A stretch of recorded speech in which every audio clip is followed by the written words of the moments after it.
welcome back everybody to Tactics Ogre Rebirth. We are inside the Corinthian walls. We may be all that's left of You're an us, ugly motherfucker. but we'll fight to the last. Look well, boy. This is how men of honor meet death. Yeah, so he's a Gagastani, if I'm not mistaken. And this is basically the last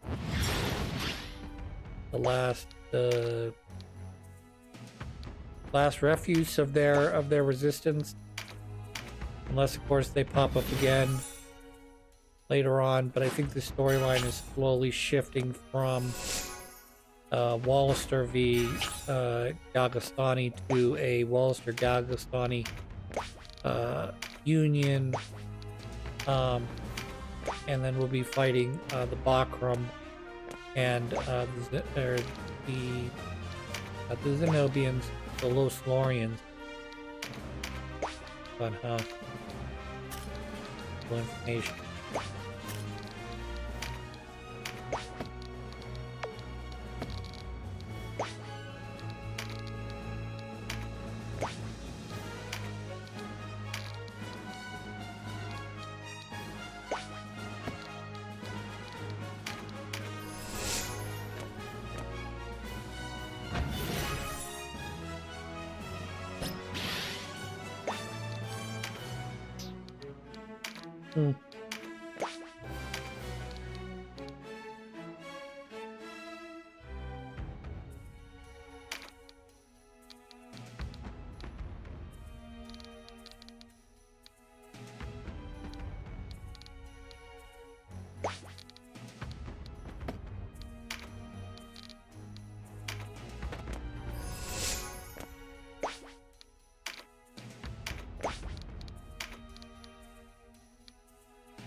There's a question for everybody. Aside from the fact that this mission's balls hard, it's hard because you can see what the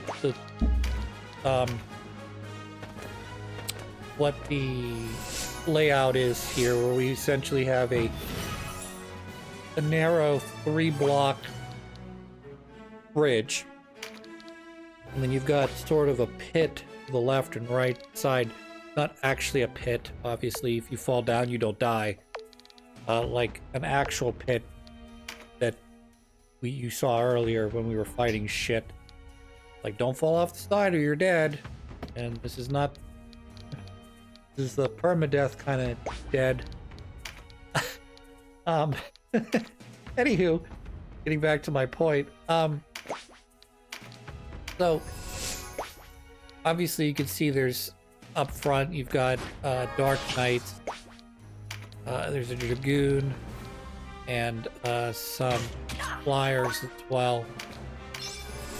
And those Dark Knights and Dragoons are going to act as, you know, not area denial, but they'll basically be putting up a wall so I can't get past them. And then, of course, they've got archers and mages behind that, along with, looks like, 2 sets of, it looks like I got 2 sets of everything. So, I got 2 sets of, you know, male, female mage, male, female, healer, male, female, archer, dragoon, and dark knight. And then, of course, the boss, he's a regular knight. He is very dangerous because his entire gimmick is he's saving up his MP for so he can use his finisher on you, which is something, I can't remember what it's called now. it's a one-handed sword finisher. I think it's like Rending Gales or something. It's the first finisher that a one-handed sword learns. And if you watch me play this and see me use it before, basically Rending Gales, whatever number you see, it does that number twice. So if your Rending Gales is doing 100 damage, when you cast it, when you do it against the enemy, it'll be 100 and then another 100. The problem in this level is that he's doing Rending Gales, but he's doing about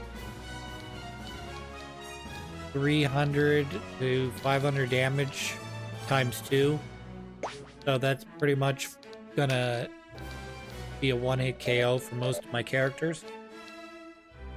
I'm not exactly sure how you get to that point. How do you get... I mean, I'm sure he's probably got a weapon that I don't have access to right now, but even then, like, how the hell are you doing 500 damage? I mean, if you were a berserker and you not only, like, you had to use Sanguine Assault, I get it. But you're not using Sanguine Assault, you're using just your finisher. That amount of damage is nuts to me. Particularly as I'm going to be using this berserker here, and as she powers up, she is going to get Sanguine Assault, and I'm going to use it, and that's going to be where probably most of my damage is going to be coming from on some of these knights.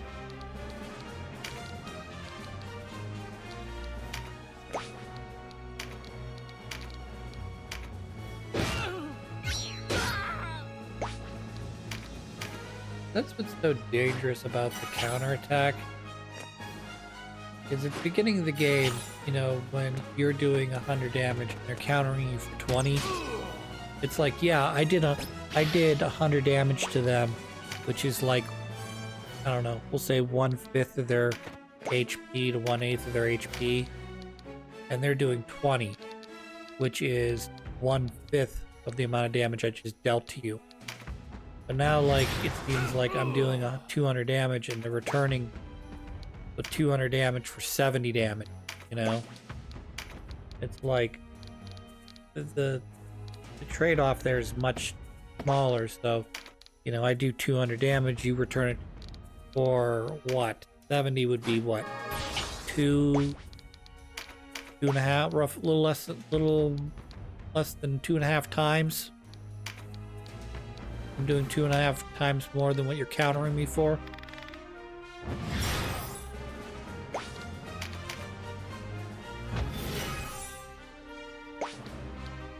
Alright, let's nuke him again.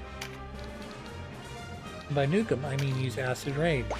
And move my guy up just one space so that he can drop Acid Rain on 3 people.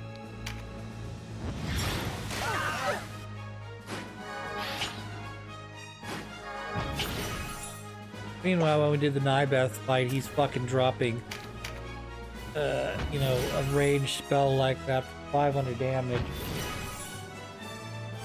And it affects in a key situation, so if you get a bunch of guys like that, set up in either, like, a +9 would be the most ideal, but you're not really going to run into that too much.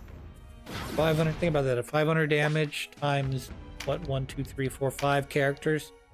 Devastating. Devastating when you're on offense. Devastating when you're on defense.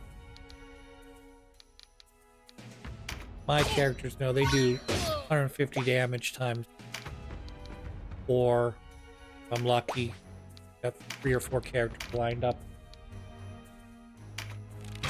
And no, your missile spell do not do significantly more than that spell. You think that the missile spell would be like, okay, this is a concentrated spell. It's gonna, you know, cost slightly less, but it's gonna only be able to hit one person max, and it'll do a little more damage than the one that's spread out over the whole area. Now, nope.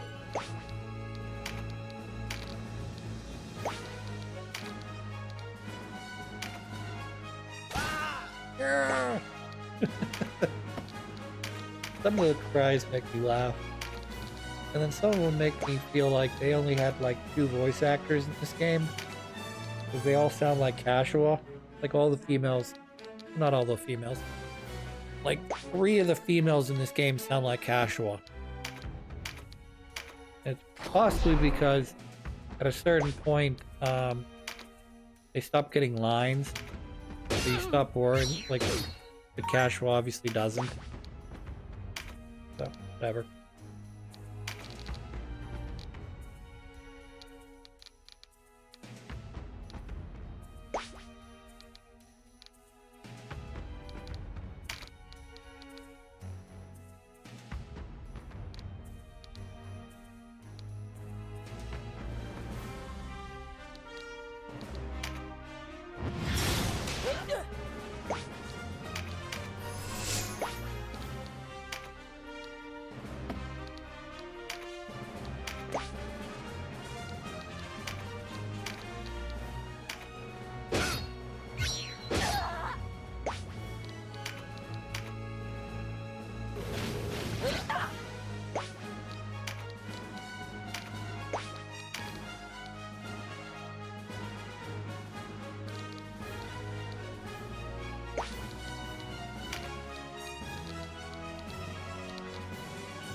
Yeah, I mean, 238, just a little short. A little short on damage. And he got healed for 181 of that damage I just dealt. And now that's what, 360? So you've negated my whole attack. Thank you. So dangerous about... Well, I mean the whole thing. That's why you have to have a balanced team. But it's one of those things, if you run double healer, you run into the possibility where one of your healers doesn't have anything to do. But the problem with the opposite side of that is if you're not running double healer, you're risking not being able to keep up with the damage that's being dealt to your characters. So I know there's definitely some wiggle room in there.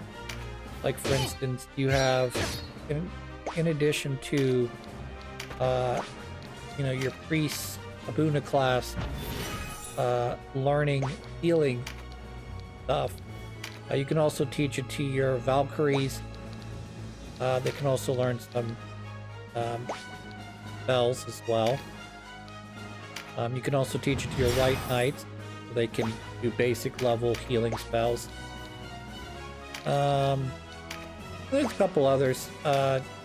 Swordmaster has the ability to do... There's a dance that he can do that allows him to heal an area, which is kind of nice because the area is not tiny, it's actually kind of big.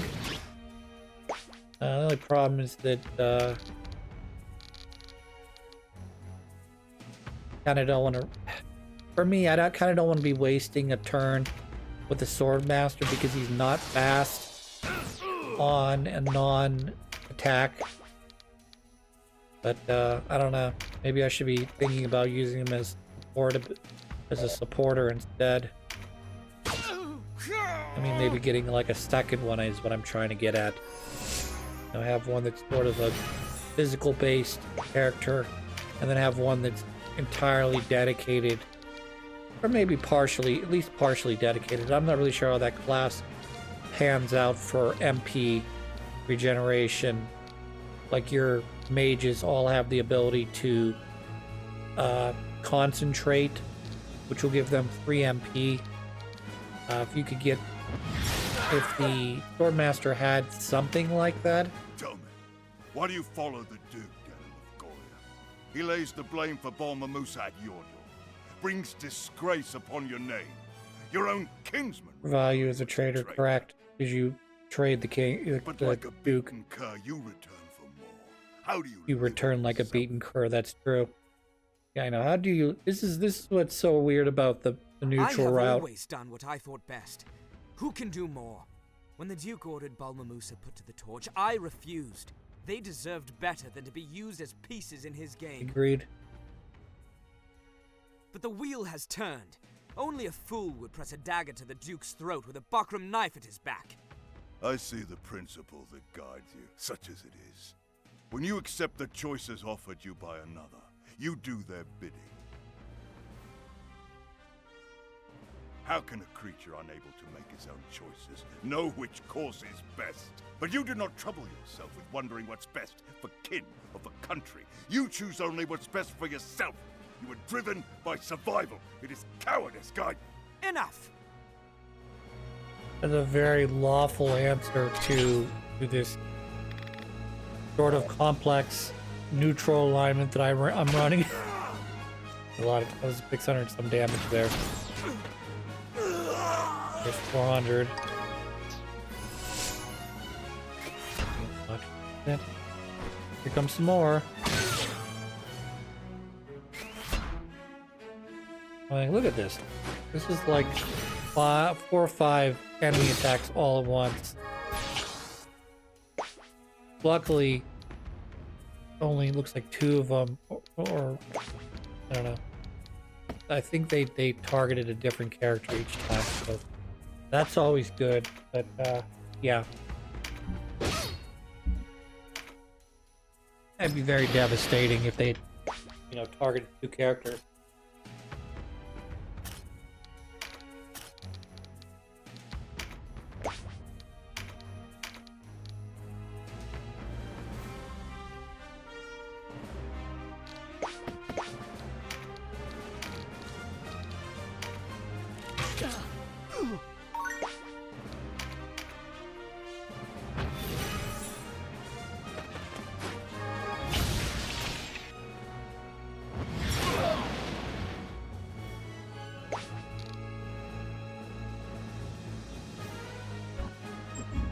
Here's a stupid story for you.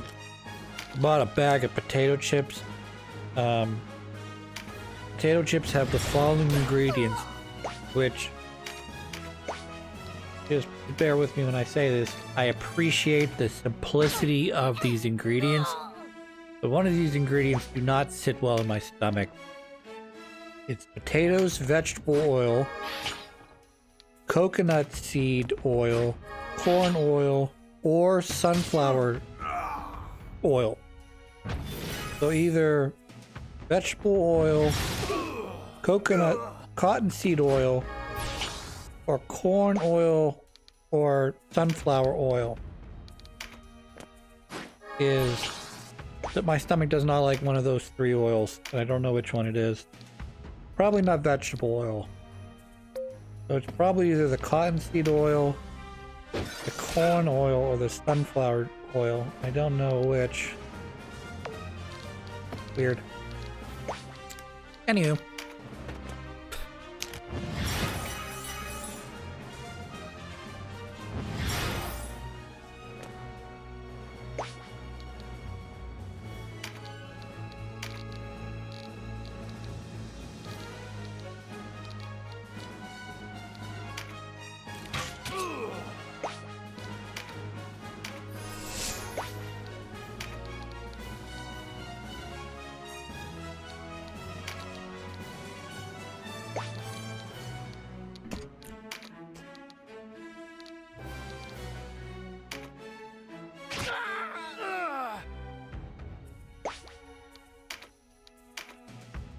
you think we've forgotten what you've done? If this is the fruit of principles, what good are they? Fool! Good and evil are matters decided by history. 100 years hence, the bards will sing of our noble struggle against Wallister oppression. To make it so, we need only win. It is the victor who pens the tale. Then That's true. Balbatos and all his works are surely evil, for he has lost. Your deaths are only the epilogue. True enough, we have lost. But you know the Duke for the monster he is. You can shut your eyes, but he won't go away. And when he is defeated, when he stands revealed, you are the one they will vilify. You knew him for a tyrant, and did nothing. When they sing of the Wallister, let them sing of that. The ugly man makes many true points.